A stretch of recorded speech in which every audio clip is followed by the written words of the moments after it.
ਤੇ ਅਸੀਂ ਫਟਾਫਟ ਡੀਐਮਸੀ ਪਹੁੰਚੇ। ਜਾ ਕੇ ਪਤਾ ਲੱਗਦਾ ਕਿ ਇਹ ਵਿਆਹ 'ਤੇ ਗਏ ਸੀ ਸਾਰੇ, ਤੇ ਗਾਰਡਨ ਦੇ ਵਿੱਚ ਹਾਲ ਦੇ ਵਿੱਚ ਅੱਧੇ ਪਰਿਵਾਰ ਹਾਲ ਦੇ ਵਿੱਚ ਬੈਠਾ ਸੀ ਤੇ ਅੱਧਾ ਪਰਿਵਾਰ ਬਾਹਰ। ਬਾਸੂ ਵੀ ਉਹਨਾਂ ਦੀ ਵਾਈਫ ਤੇ ਹੱਥ ਵਿੱਚ ਛੋਟਾ ਜਵਾਕ ਸੀਗਾ ਤੇ ਬਾਹਰ ਘੁੰਮਦੇ ਪਏ ਸੀ। ਇਹ ਪਤਾ ਨਹੀਂ ਦੋ ਬੰਦਿਆਂ ਦੀ ਆਪਸੀ ਲੜਾਈ ਹੋਈ, ਕੀ ਹੋਇਆ ਉੱਥੇ 40-50 ਰਾਊਂਡ ਵੱਜੇ ਗੋਲੀਆਂ ਦੇ, ਤੇ ਹਬੜਾ ਦਬੜੀ ਬਾਜੀ। ਇੱਕ ਗੋਲੀ ਇਹਨਾਂ ਦੇ ਛਾਤੀ ਦੇ ਕੋਲ, ਇੱਥੇ ਰਿਬਸ ਦੇ ਕੋਲ ਲੱਗ ਗਈ ਤੇ ਇਹਨਾਂ ਦੀ ਔਨ ਦ ਸਪੌਟ 5 ਮਿੰਟ ਦੇ ਵਿੱਚ ਹੀ ਡੈਥ ਹੋ ਗਈ ਸੀ। ਤੁਸੀਂ ਜੇ ਵਾਸੂ ਵੀ 100 ਬੰਦਿਆਂ ਨੂੰ ਵੀ ਜਾਣਦੇ ਹੋਣਗੇ ਨਾ, 100 ਦੇ 100 ਇਹੀ ਕਹੋਗੇ ਕਿ ਸਭ ਤੋਂ ਗਊ ਇਨਸਾਨ ਸੀਗਾ ਉਹ।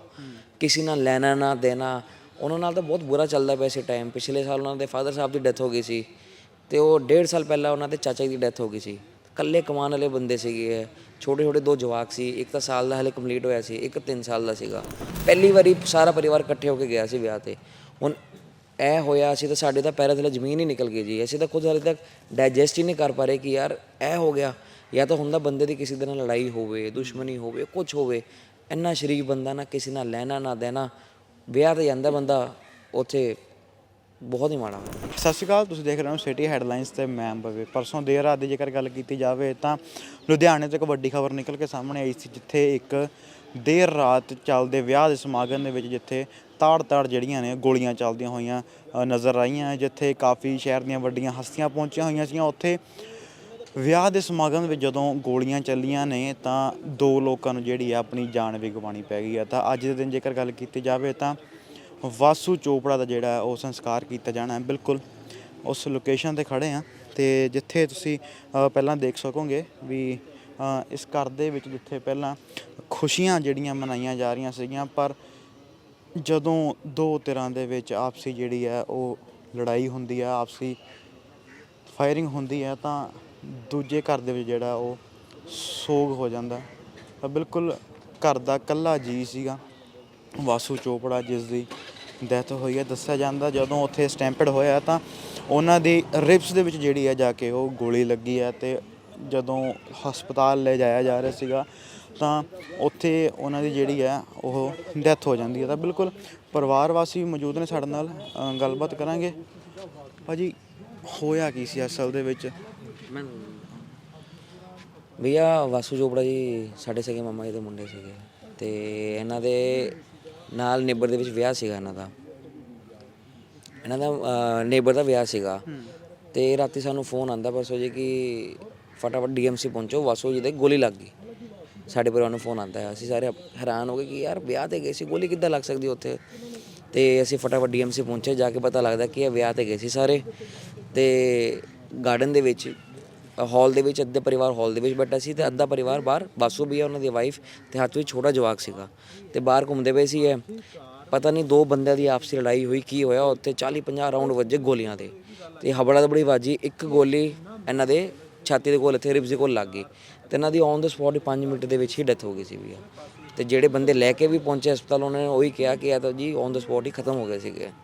ਬਈ ਤੁਹਾਡੇ ਬ੍ਰਦਰ ਸੀਗੇ ਹੈ ਨਾ, ਅਤੇ ਕਿਵੇਂ ਦਾ ਮਤਲਬ ਉਹਨਾਂ ਦਾ ਨੇਚਰ ਕਿਸ ਤਰੀਕੇ ਦਾ ਸੀਗਾ ਵੀ ਕੀ ਉਹਨਾਂ ਦਾ ਇਸ ਤਰੀਕੇ ਦੇ ਲੋਕਾਂ ਨਾਲ ਕੋਈ ਤਾਲੁਕ ਸੀਗਾ ਕਿ ਜਦੋਂ ਇਸ ਤਰੀਕੇ ਜਿਹੜੀ ਹੋਣੀ? ਭਈਆ ਤੁਸੀਂ ਜੇ ਵਾਸੂ ਵੀ 100 ਬੰਦਿਆਂ ਨੂੰ ਵੀ ਜਾਣਦੇ ਹੋਣਗੇ ਨਾ, 100 ਦੇ 100 ਇਹੀ ਕਹੋਗੇ ਕਿ ਸਭ ਤੋਂ ਗਊ ਇਨਸਾਨ ਸੀਗਾ ਉਹ। ਕਿਸੇ ਨਾਲ ਲੈਣਾ ਨਾ ਦੇਣਾ, ਉਹਨਾਂ ਨਾਲ ਤਾਂ ਬਹੁਤ ਬੁਰਾ ਚੱਲਦਾ ਪਿਆ ਸੀ ਟਾਈਮ। ਪਿਛਲੇ ਸਾਲ ਉਹਨਾਂ ਦੇ ਫਾਦਰ ਸਾਹਿਬ ਦੀ ਡੈਥ ਹੋ ਗਈ ਸੀ ਅਤੇ ਉਹ 1.5 ਸਾਲ ਪਹਿਲਾਂ ਉਹਨਾਂ ਦੇ ਚਾਚਾ ਜੀ ਦੀ ਡੈਥ ਹੋ ਗਈ ਸੀ। ਇਕੱਲੇ ਕਮਾਉਣ ਵਾਲੇ ਬੰਦੇ ਸੀਗੇ।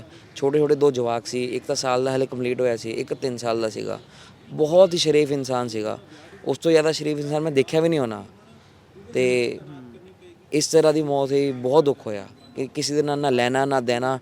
ਵਿਆਹ 'ਚ ਬੰਦਾ ਖੁਸ਼ੀ ਲਈ ਜਾਂਦਾ। ਬਿਲਕੁਲ, ਕਿ ਜਦੋਂ ਘਰੋਂ ਬੰਦਾ ਤਿਆਰ ਹੋ ਕੇ ਜਾ ਰਿਹਾ, ਪਰਿਵਾਰ ਦੇ ਨਾਲ ਜਾ ਰਿਹਾ, ਪਰ ਜਦੋਂ ਇਸ ਤਰੀਕੇ ਦੀ ਖਬਰ ਸਾਹਮਣੇ ਆ ਜਾਣੀ ਤਾਂ ਉਸ ਸਮੇਂ ਕੀ ਮਾਹੌਲ ਸੀਗਾ ਤੁਹਾਡੇ ਘਰ ਦੇ ਵਿੱਚ? ਕਿਉਂਕਿ ਮਾਮੇ ਦੇ ਮੁੰਡੇ ਦਾ ਤਾਂ ਪਿਆਰ ਹੀ ਵੈਸੇ ਜ਼ਿਆਦਾ ਹੁੰਦਾ। ਬਹੁਤ ਪਿਆਰ ਸੀਗਾ। ਨਾਲ ਤੇ ਮੈਨੂੰ ਦੱਸਾਂ, ਲਾਸਟ ਈਅਰ ਜਦ ਮਾਮਾ ਦੀ ਡੈਥ ਹੋਈ, 1 ਸਾਲ ਦੇ ਬਾਅਦ ਹੀ ਪੂਰਾ ਪਰਿਵਾਰ ਇਕੱਠਾ ਗਿਆ ਸੀ ਵਿਆਹ 'ਤੇ। ਪੂਰਾ ਪਰਿਵਾਰ ਇਕੱਠਾ ਹੋ ਕੇ ਕਿਤੇ ਗਿਆ ਨਹੀਂ ਸੀ, ਕਿਉਂਕਿ ਨਾ ਬੁਰਾ ਟਾਈਮ ਚੱਲਦਾ ਪਿਆ ਸੀ।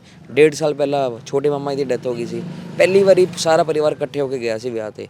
ਹੁਣ ਇਹ ਹੋਇਆ, ਅਸੀਂ ਤਾਂ ਸਾਡੇ ਤਾਂ ਪੈਰਾਂ ਥੱਲੇ ਜ਼ਮੀਨ ਹੀ ਨਿਕਲ ਗਈ ਜੀ। ਅਸੀਂ ਤਾਂ ਖੁਦ ਹਾਲੇ ਤੱਕ ਡਾਈਜੈਸਟ ਹੀ ਨਹੀਂ ਕਰ ਪਾ ਰਹੇ ਕਿ ਯਾਰ ਇਹ ਹੋ ਗਿਆ।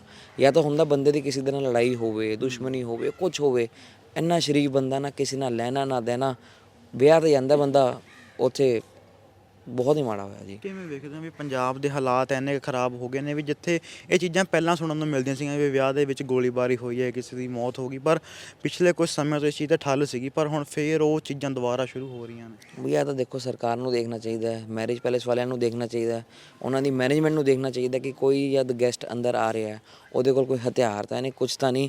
ਤੁਸੀਂ ਲੋਕ ਬਾਹਰ ਬਾਉਂਸਰ ਖੜਾਉਂਦੇ ਹੋ, ਸਿਕਿਉਰਿਟੀ ਖੜਾਉਂਦੇ ਹੋ ਕਿ ਚੈਕਿੰਗ ਹੁੰਦੀ ਹੈ। ਜੇ ਆਮ ਬੰਦਿਆਂ ਲਈ ਵੀ ਉਹੀ ਚੈਕਿੰਗ ਹੈ ਤੇ ਜਿਹੜੇ ਵੀਆਈਪੀ ਗੈਸਟ ਆ ਰਹੇ ਉਹਨਾਂ ਲਈ ਵੀ ਸੇਮ ਚੈਕਿੰਗ ਪ੍ਰੋਟੋਕੋਲ ਫੋਲੋ ਹੋਣਾ ਚਾਹੀਦਾ ਹੈ। ਸਭ ਤੋਂ ਪਹਿਲਾ ਸਟੈਪ ਤਾਂ ਸਰਕਾਰ ਨੂੰ ਆ ਦੇਖਣਾ ਚਾਹੀਦਾ ਹੈ, ਕਿਉਂਕਿ ਦੇਖੋ ਵਿਆਹ ਦੇ ਵਿੱਚ ਛੋਟਾ ਵੀ ਆਂਦਾ, ਵੱਡਾ ਵੀ ਆਂਦਾ, ਸਾਰੇ ਤਰ੍ਹਾਂ ਦੇ ਗੈਸਟ ਆਉਂਦੇ ਆ ਤੇ ਖੁਸ਼ੀ ਦਾ ਟਾਈਮ ਹੀ ਇੰਜੋਏ ਕਰਨ ਲਈ ਆਉਂਦੇ ਆ। ਹੁਣ ਸਾਡਾ ਭਰਾ ਵੀ ਖੁਸ਼ੀ ਲਈ ਹੀ ਗਿਆ ਸੀਗਾ, ਉਹਦੇ ਗੁਆਂਢ ਦੇ ਵਿੱਚ ਵਿਆਹ ਸੀਗਾ, ਗਿਆ ਉੱਥੇ, ਉਹਨੂੰ ਇਹ ਥੋੜ੍ਹਾ ਨਾ ਪਤਾ ਸੀ ਕਿਸੇ ਦੀ ਆਪਸ ਰੰਜਿਸ਼ ਦੇ ਵਿੱਚ ਮੇਰੇ ਗੋਲੀ ਵੱਜ ਜਾਊਗੀ, ਤੇ ਪੂਰਾ ਪਰਿਵਾਰ ਹੀ ਬਿਖਰ ਗਿਆ ਜੀ ਸਾਡਾ ਤਾਂ।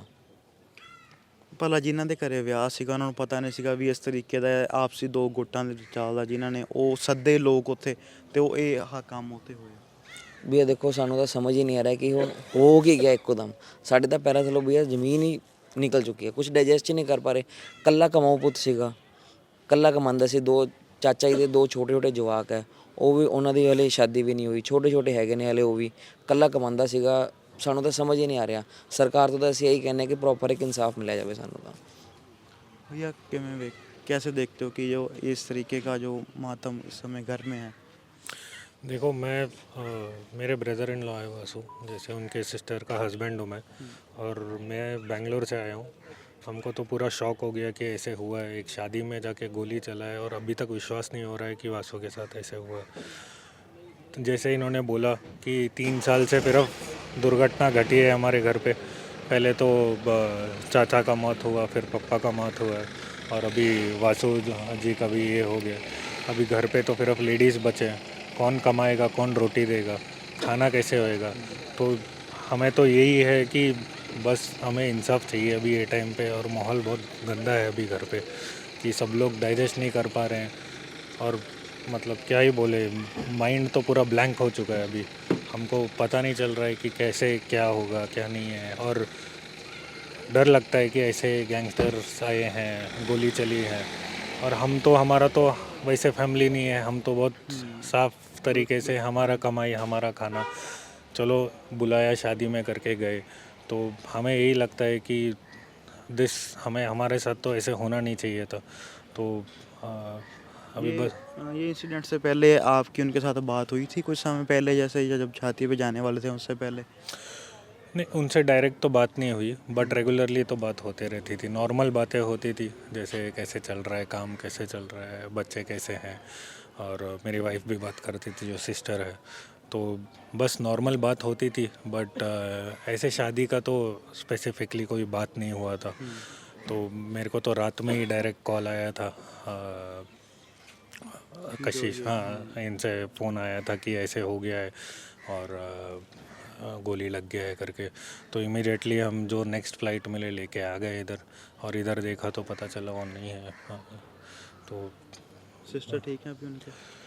नहीं, सब लोग बहुत ट्रॉमा में हैं अभी, क्योंकि सबको किसी को डाइजेस्ट ही नहीं हो रहा है। द मेन फैक्ट ये है कि द सोल ब्रेड अर्नर जो थे वो वासु भैया ही थे अभी, क्योंकि 2 मेल मेंबर जो घर पे थे दोनों चले गए थे, ओनली लेडीज़ थे। एंड वासु भैया एक थे जो हम लोग सब लोग हिम्मत लगा के घर चल रहा था, रोटी और पानी यहाँ का घर का चल रहा था। अभी ये न्यूज़ के बाद तो पता ही नहीं चल रहा है कि आगे कैसे चलेगा, कौन काम चलाएगा, रोटी और पानी का कहाँ से मिलेगा। तो यही सारे क्वेश्चंस हमारे मन में है, बहुत अनसर्टेनिटी है। कैसे देखते हो कि जैसे ये 2 गैंगस्टर वॉर कह लो या जो भी थे, जो लोग इन्होंने ये काम वहाँ पे किया, उसके चलते हुए जो एक परिवार का जो दिया होता है वो बुझ गया, जो एक जैसे आपने बताया भी सोल ब्रेड अर्नर थे वो चले गए। वही मैं बोल रहा हूँ कि ये बहुत मतलब अन्याय है कि जिसका लेना देना नहीं है। और मैं हमारा ही नहीं बोल रहा हूँ, और भी फैमिलीज इम्पेक्टेड हो सकते हैं। जितना सुनने में आ रहा है कि और भी एक लेडी का डेथ हुआ है, और भी लोगों का हुआ है। ऑफिशियल नंबर्स तो हमें अभी तक पता नहीं है, बट ये चीज़ बहुत बुरा है कि जिसका इन्वॉल्वमेंट बिल्कुल नहीं है ये सब चीज़ों में, उनके साथ ये सब हो रहा है। तो जब भी हमारा कुछ लेना देना होता नहीं है, इतना अच्छे इंसान थे वासु भैया, उनके साथ तो बहुत नाइंसाफ़ी हुआ है कि उनका मौत हो गया। उनका कितना सारे चीज़ें था कि नहीं अपना फैक्ट्री को और अच्छा करना है, आगे बच्चे को अच्छा पढ़ाना है, ये सब ख्वाब था उनका, वो सभी पूरा अभी मिट्टी में मिल गया है। तो मतलब कुछ समझ नहीं आ रहा। कुछ समझ में नहीं आ रहा है और पूरा माइंड ब्लैंक हो गया है सच्ची में।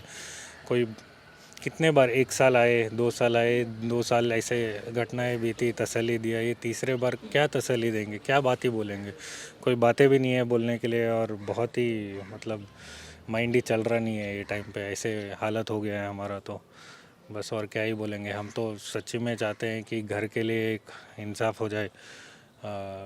बाकी सरकार को सच्ची में देखना चाहिए ये सब चीज़ें कि ऐसे होना नहीं चाहिए किसी के साथ भी, ना हमारे साथ ना किसी के साथ, ये चीज़ होना नहीं चाहिए। और जिन जिन के साथ ये सब हुआ है उन सबको इंसाफ मिलना चाहिए, जो भी इंसाफ सरकार सही समझे वो इंसाफ हमें मिलना चाहिए, यही मेरा अभिप्राय है। और क्या ही बताएं, इसके बोलने के लिए तो कुछ बचा नहीं है।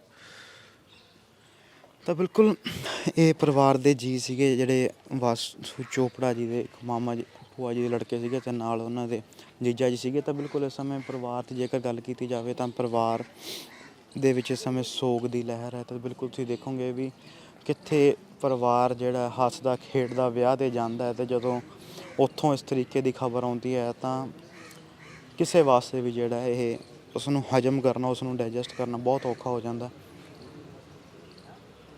ਅਤੇ ਪੰਜਾਬ ਦੇ ਹਾਲਾਤ ਕੁਝ ਇਸ ਤਰੀਕੇ ਦੇ ਨੇ ਵੀ ਜਿੱਥੇ ਪਹਿਲਾਂ ਆਪਾਂ ਅਕਸਰ ਦੇਖਦੇ ਸੀਗੇ ਵੀ ਇਹ ਚੀਜ਼ਾਂ ਜਿਹੜੀਆਂ ਨੇ ਘਟਦੀਆਂ ਹੋਈਆਂ ਨਜ਼ਰ ਆਈਆਂ ਸੀਗੀਆਂ। ਹਰੇਕ ਮੈਰਿਜ ਪੈਲੇਸ ਦੇ ਵਿੱਚ ਜਿਹੜਾ ਲਿਖਿਆ ਹੁੰਦਾ ਸੀ ਸਪੈਸ਼ਲੀ ਵੀ ਜਿਹੜੇ ਤੁਹਾਡੇ ਆਰਮਸ ਨੇ ਤੁਸੀਂ ਨਾਂ ਲੈ ਕੇ ਆਓ, ਜਿਹੜੇ ਗਨਸ ਨੇ ਤੁਹਾਡੀਆਂ ਨਾਂ ਲੈ ਕੇ ਆਓ। ਬਟ ਉਹ ਚੀਜ਼ਾਂ ਫੇਰ ਕਿਤੇ ਨਾ ਕਿਤੇ ਨਜ਼ਰ ਆਈਆਂ ਨੇ ਅਤੇ ਇੱਕ ਘਰ ਦੇ ਵਿੱਚ ਜਿਹੜਾ ਉਹ ਸੋਗ ਦੀ ਲਹਿਰ ਹੈ।